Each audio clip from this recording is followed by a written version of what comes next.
because they must fall in line with the person in front of them. You want to live that kind of life, I wish you the best. Only a few actors in Hollywood have walked through enough fire in Hollywood to speak openly about the darkness that lurks behind its glittering facade. One person that can do it is Johnny Depp, a man who has spent over 4 decades navigating the industry's glitz, grime, and unspoken rules. Now 61, after decades of blockbuster success, bitter legal battles, and personal reinvention, Depp has nothing to prove and nothing to lose.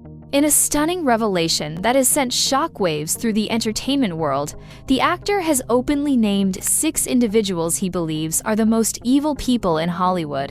And you sort of amalgamize these two guys, you put them together.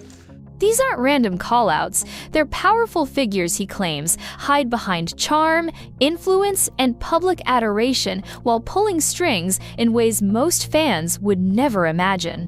What Depp says he's witnessed isn't just gossip, it's a dark, unfiltered glimpse into the hidden machinery of fame. Interested in knowing all the tea? Then this video is a must-watch to the very end.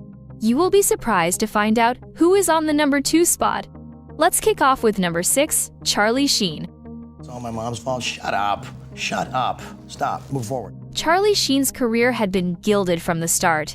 From award-winning war dramas to prime-time sitcom glory, he had the kind of star power that could bend production schedules and pull networks into his orbit. But away from the cameras, those who worked with him knew a different reality, one marked by sharp and sudden changes in temperament.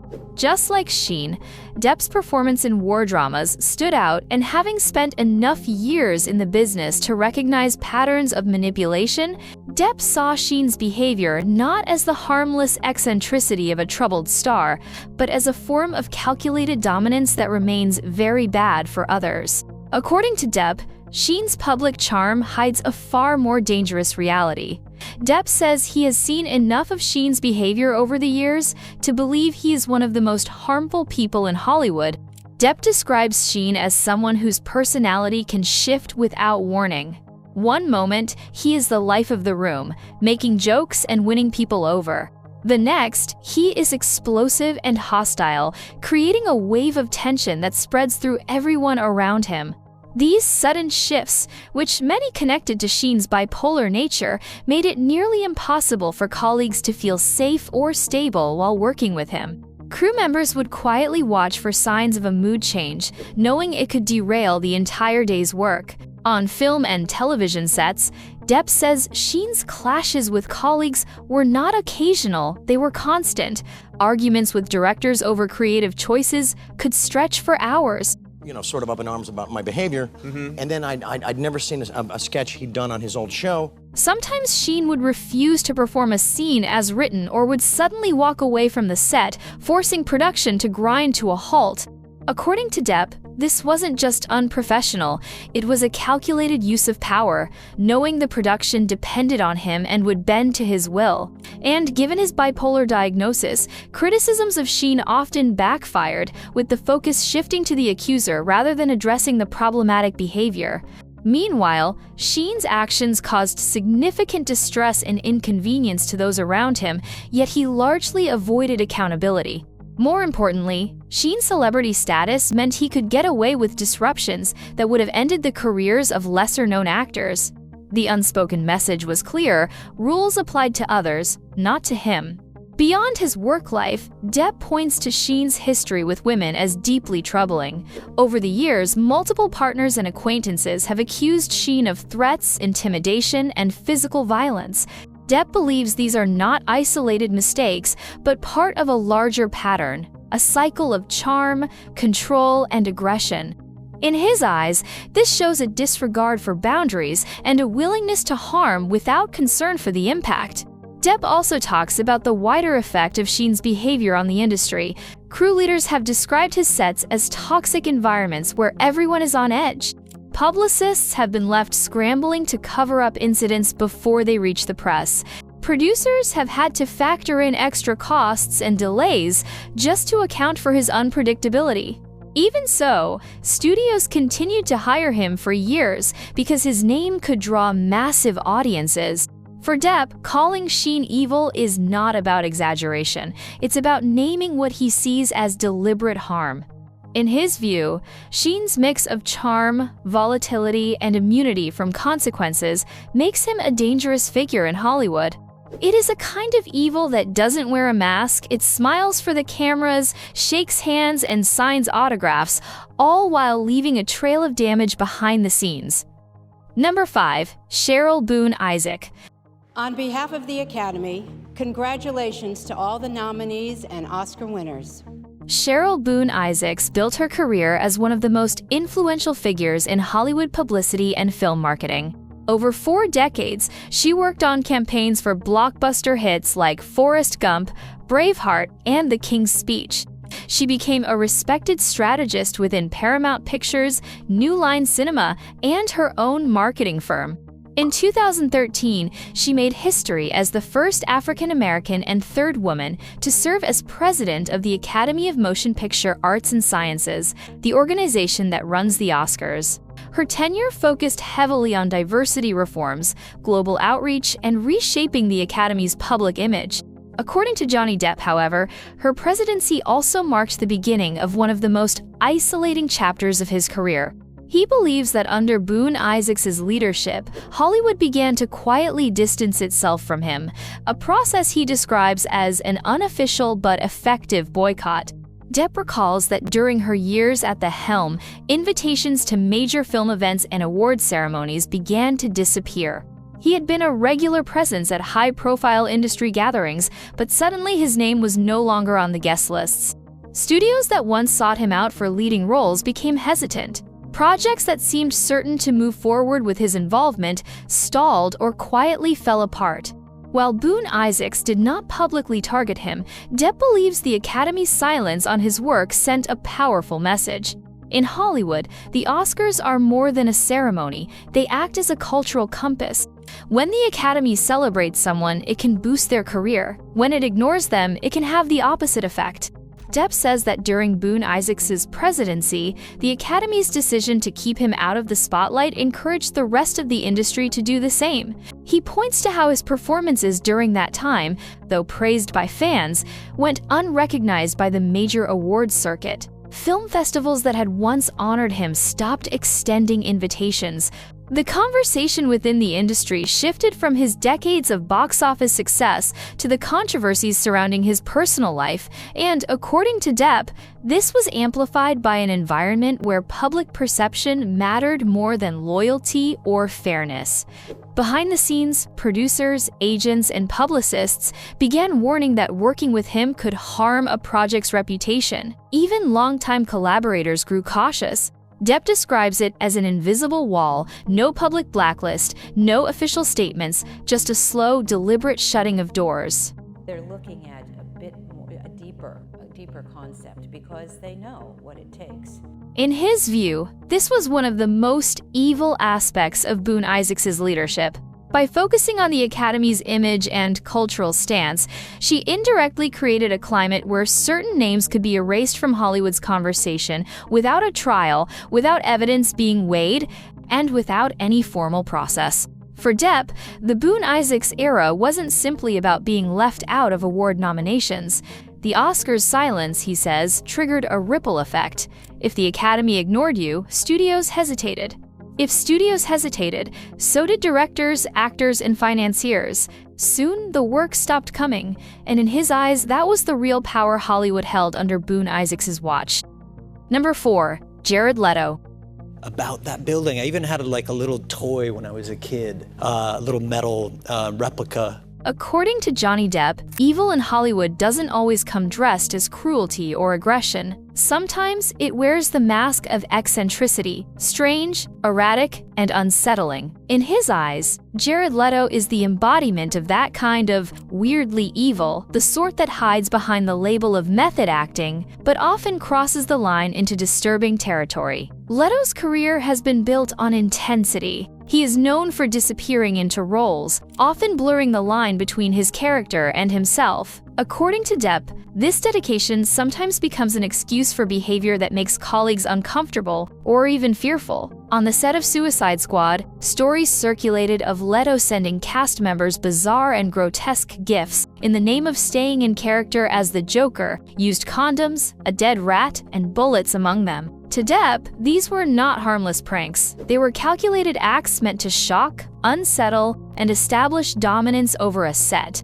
And I actually have something very special for you this time. Depp describes Leto's weird evil as the kind that feeds on control through discomfort. In his view, Leto's methods aren't about serving the performance. They're about blurring personal boundaries so far that people feel trapped in his unpredictable world. Crew members have spoken of the tension that builds around him, never knowing what stunt or mind game might come next. This environment, according to Depp, can break the trust and safety that every production needs to function. Off-screen, Leto's behavior has also raised eyebrows. As the frontman for 30 Seconds to Mars, he has built an almost cult-like relationship with his fanbase. Leto's public image as a rock star and Oscar-winning actor gives him cover. When he behaves in ways that would be called abusive or threatening from anyone else, it's often dismissed as just Jared being Jared. Depp believes this is exactly what makes his brand of evil so dangerous. It thrives in plain sight, wrapped in an image of creativity and harmless eccentricity.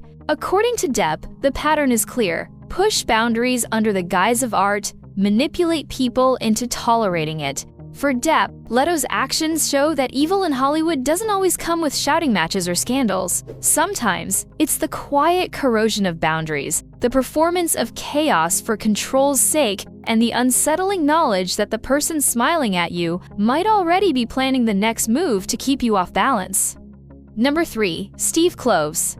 A kind of exasperating, frustrating character in a way, though, that was like the girl that bothered you in school. Yeah. When you stay long enough in Hollywood, you'll realize that some of the most damaging figures in Hollywood are not the loud or confrontational ones, but the quiet insiders who operate behind the scenes, shaping narratives, influencing decisions, and pulling strings without ever stepping into the spotlight. For Depp, screenwriter and producer Steve Kloves fits that description. Once celebrated for adapting the Harry Potter books into one of the most successful film franchises in history, Kloves held enormous influence within Warner Brothers and the world of Fantastic Beasts. It was that influence, Depp believes, that played a key role in the decision to push him and many others out of the franchise altogether. Kloves had been involved with Fantastic Beasts since its beginning, serving as a creative advisor and eventually co-writing the third film. According to Depp, this put him in a position of trust, a bridge between J.K. Rowling, Warner Brothers, and the creative team. But during the height of Depp's legal battles and public controversies, he says Kloves used his position not to defend a colleague, but to help solidify the decision to distance the project from him. From Depp's perspective, the damage was twofold. First, Kloves allegedly supported conversations within Warner Brothers. That framed Depp as too risky to keep in the role of Gellert Grindelwald, even before any legal outcome was reached. Second, because of Kloves' status within the Harry Potter universe, his opinion carried unusual weight, both with the studio and with Rowling herself. This meant that when Kloves leaned toward replacing Depp, it was final. Depp describes this as a betrayal, not just of professional courtesy, but of principle. His involvement in behind-the-scenes politics felt, to Depp, like an ambush from an unexpected corner. It was the kind of move you couldn't see coming until it had already reshaped your career. Industry whispers at the time suggested that Kloves and Warner Brothers were under pressure to protect the Fantastic Beasts brand from controversy, fearing backlash from parts of the fanbase. But to Depp, this was no excuse. In Depp's eyes, this is a form of evil that thrives in the shadows. It does not shout or grandstand. It operates with a calm, polite smile while taking part in decisions that strip away a person's work, reputation, and opportunities. Number 2. Donald Trump. And no plan unless we have pre-existing conditions covered. Before he became a political force, Donald Trump was already a familiar face in Hollywood. Not as an actor in the traditional sense, but as a pop culture figure who made cameos in films and TV shows. He appeared in Home Alone 2, Lost in New York, Zoolander, The Little Rascals, and 2 Weeks' Notice, often playing a version of himself, the wealthy, confident mogul. On television, he was the commanding presence of The Apprentice, a reality show. And it's not just about being a rich kid or anything like that. I approached Donald Trump as what? According to Johnny Depp, however, the charm and charisma seen on screen were just part of a carefully maintained persona. In Depp's eyes, Trump's behavior behind the facade is that of a brat and a bully, traits he considers not just unpleasant, but outright evil when combined with power. Depp has described Trump as someone who thrives on putting others down to elevate himself. This isn't the schoolyard teasing of a mischievous kid, but a sustained pattern of belittling, humiliating, and dismissing people to assert dominance. In Depp's view, the way Trump carried himself on The Apprentice, demanding total loyalty, mocking contestants, and treating mistakes as public spectacles, wasn't just a television drama. It reflected a deeper instinct to control through intimidation. On film sets and in public appearances, Trump was known for being unapologetically blunt, sometimes to the point of insult. Depp believes this was not simply confidence, but a deliberate use of arrogance as a weapon. Those who worked with Trump often spoke of the pressure to laugh at his jokes, agree with his opinions, and avoid questioning his authority. To Depp, this was the same behavior that made him a brat, a man who expected the world to bend to his will without considering the damage it caused others. What makes Trump's bullying evil, in Depp's eyes, is the scale at which it operates. A school bully may have influence over a classroom. Trump, with his fame, fortune, and later political power, could shape narratives for millions. According to Depp, when someone with that level of influence uses it to belittle, manipulate, or divide, it stops being personal arrogance and becomes something far more destructive. Depp also points to Trump's tendency to surround himself with people who echo his views and shield him from criticism. In his mind, this creates an echo chamber where the bully is never challenged, only encouraged, allowing the brat-like behavior to grow unchecked. In Hollywood, power often comes with pressure to protect one's image and relationships. But Depp believes Trump is an example of someone who turned that power into a personal. And it's a dangerous form of evil, capable of influencing not only individuals, but entire cultures. Number 1. Brie Larson. Brie Larson's rise in Hollywood was meteoric. She went from indie darling in films like Short Term 12 to Oscar-winning actress for Room, and eventually landed one of the most powerful roles in the Marvel Cinematic Universe as Captain Marvel. Her career trajectory seemed unstoppable, a blend of talent, ambition, and the kind of public image Hollywood loves to market. Yet, behind the polished interviews and red carpet smiles, Johnny Depp sees a very different side to Larson. In his view, she represents a brand of arrogance and self-importance that, when mixed with influence, becomes something he considers evil.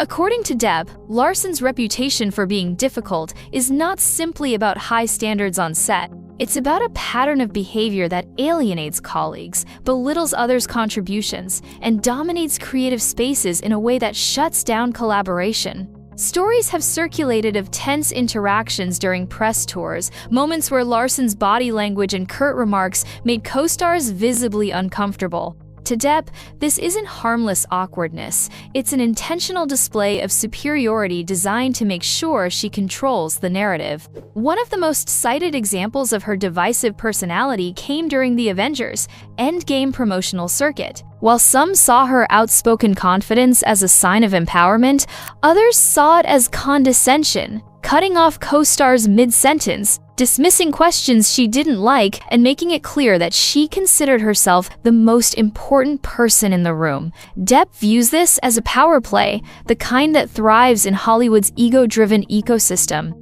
Off-screen, Larson has built a public persona around activism and social justice, often speaking about representation and equality. While these causes are important, Depp believes Larson has weaponized them as shields against criticism. In his eyes, anyone who questions her actions risks being painted as part of the problem, effectively silencing dissent. This, Depp argues, is another form of manipulation, using moral authority to protect personal power. What troubles Depp most is how quickly this attitude can spread in Hollywood. Larson's high-profile position means she influences not just audiences, but industry decision-makers. Depp believes that when someone in such a position treats colleagues with contempt, dismisses differing opinions, and demands absolute agreement, it creates an environment where fear replaces collaboration. There's also the matter of how she handles public criticism. Rather than engaging in dialogue, Larson is known for brushing off detractors entirely, often implying they're not worth her time. To Depp, this is the hallmark of the Hollywood evil mentality, someone so convinced of their own righteousness that they refuse to consider they might be wrong. In Depp's view, Brie Larson's brand of evil isn't the scheming villain type. It's the quieter, more insidious form that hides behind good causes and industry accolades. It's the power to control a room not through respect, but through subtle intimidation. And in Hollywood, where influence shapes careers and reputations, Depp believes that kind of behavior is every bit as destructive as the loudest scandals. What are your thoughts? Let's know in the comments section. Subscribe to this channel for more videos like this, like and share.